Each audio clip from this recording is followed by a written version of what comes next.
Hi everyone. So I am being forced to just make a regular video now because the internet's not working, even though I spent like $1,000 on my phone and we pay internet every month. So I don't know why, but if someone out there knows why and knows how to fix it, please help me because it's really frustrating. And but the video is about being grateful and how to get past difficult things in your life by being grateful. So I'm really grateful that I even have a phone and that that people want to listen. And so this is a story that I found in the Oola, Find Balance in an Unbalanced World. I got this book at the 2017 Young Living Convention in Salt Lake City in Utah this last month. And I took a workshop with the Oola brothers and they made me cry and I learned a lot from them. So there's a story about Dave Braun's sister in here, what her and her family had gone through, and the lesson is you know, how to get past difficult situations by being grateful. So I'm gonna start from the beginning because I don't know how many people caught the beginning. So here we go.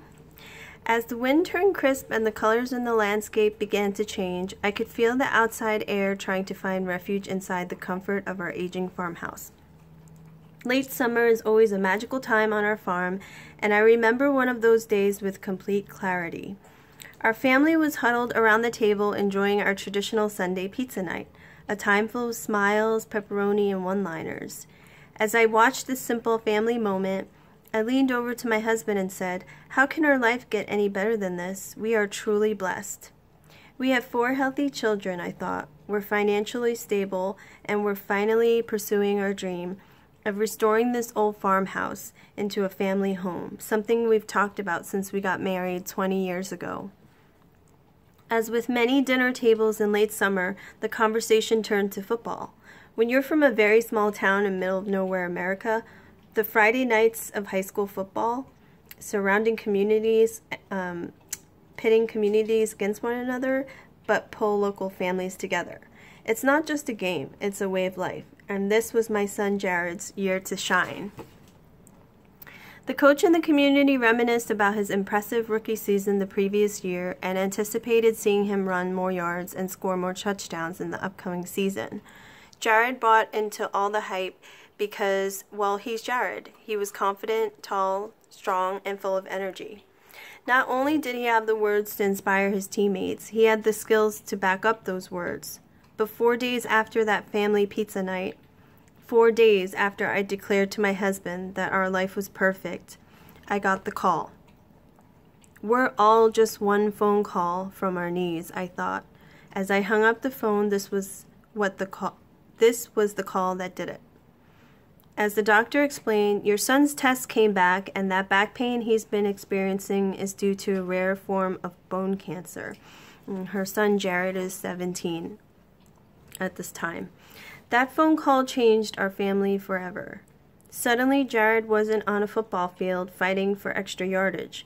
He was in a sterile hospital room fighting for his life. Football pads and cleats were traded for tubes, needles, and a room full of intimidating machines. Through it all, Jared possessed an amazing spirit. He did everything in his power to make sure that those of us around him kept a smile on our faces and a skip in our steps.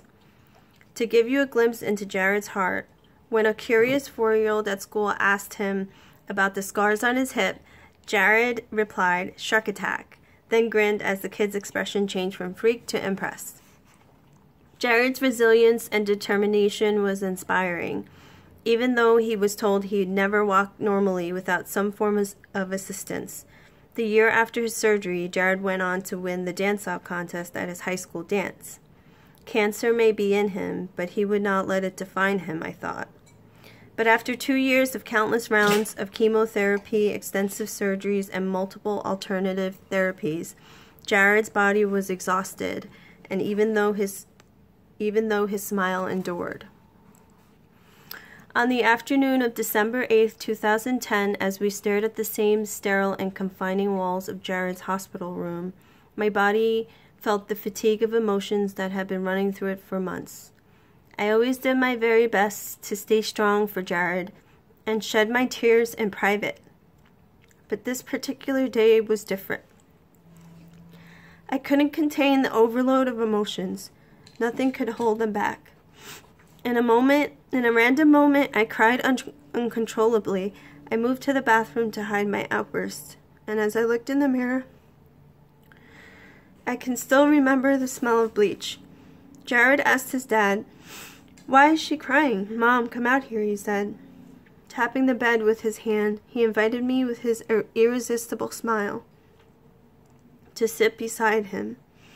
As he wrapped his frail arm around me and drew my head to his shoulder, he asked me not to cry and promised that no matter what happened, he would be okay. Unable to speak, I simply nodded. "You are the best parents ever," he told his dad. He was so grateful for all we were doing for him. It was a moment of genuine gratitude. And a moment of peace that will forever fill my soul.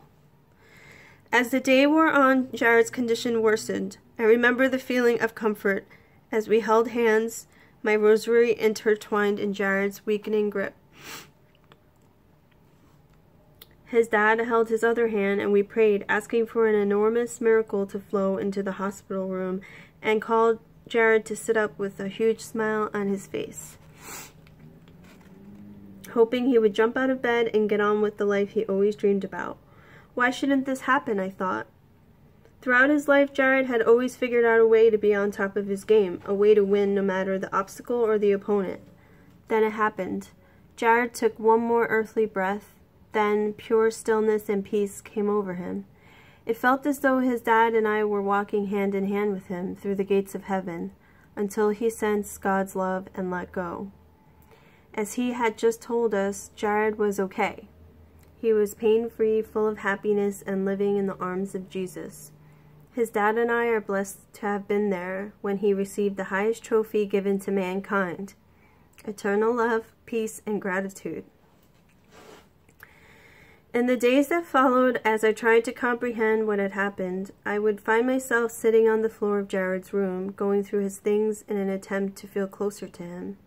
It was in one of these moments that I discovered Jared's greatest gift to us, a handwritten letter. On the second page, about halfway down, Jared wrote,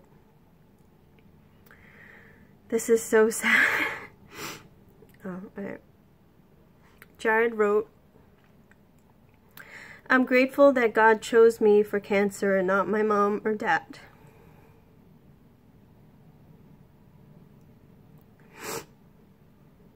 I'm grateful that God chose me for cancer and not my sister or brothers.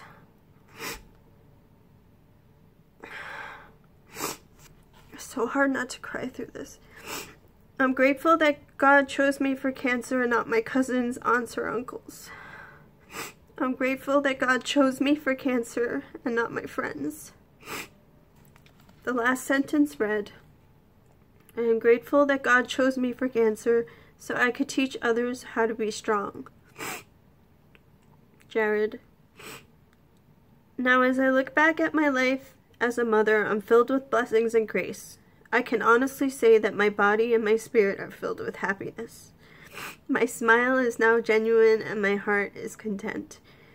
If in order to spare me the deep heartache and pain, God had given me the choice of either not being Jared's mom or of having Jared for just 19 short years, my answer would never change. I chose Jared, and I'm forever grateful that God chose me to be his mother. I would live through all of it again for the memories created and the lessons learned, and the chance to truly know the meaning of pure gratitude. The end.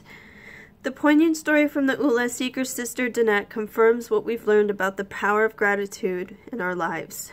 As we travel around in the Oola bus, meeting people and hearing about their goals and dreams, we're reminded that people who are living Oola get it about gratitude.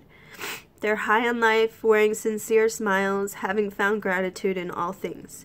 They constantly remind us that being grateful for what you already have helps you feel more abundant, while worrying about what you don't have keeps you in a mindset of disappointment and lacking. Focus on what's good, what's plentiful, or what's improving in your world helps keep you in a state to receive even more of what's good, plentiful, and improving. To get your mind right, focus on what's right. Living Oola doesn't necessarily require money, time, connections, education, or special circumstances. If you've got a loving family who gets you, be grateful. If you got friends and mentors who inspire you to follow your dreams, that's even more Oola. Waking up every morning in a place that's serene, inviting, or energizing, with birds singing outside or the excitement of the city calling to you. Hey, lots of people only dream about that.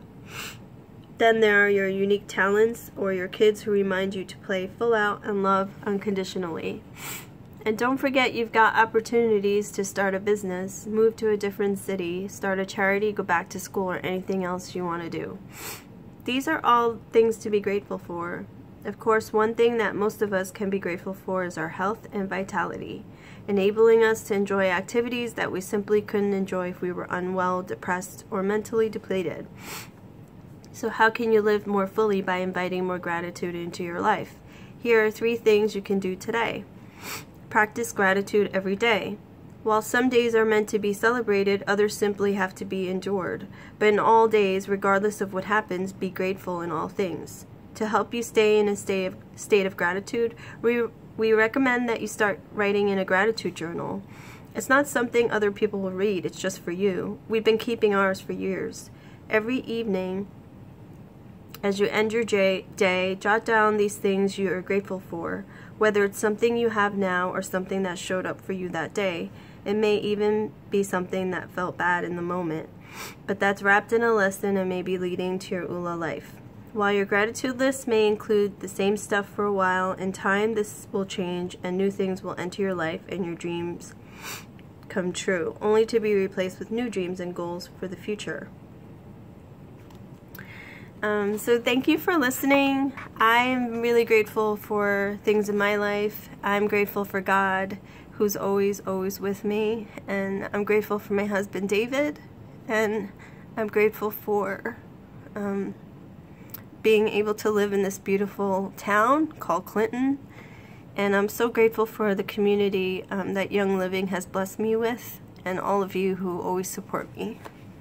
And I hope that, you know, even during difficult times, like Jared was grateful and was able to write that letter when he was sick, I hope you all can find gratitude and get through and overcome your difficult times by just being aware of how many blessings you already have. And thank you for listening. Bye.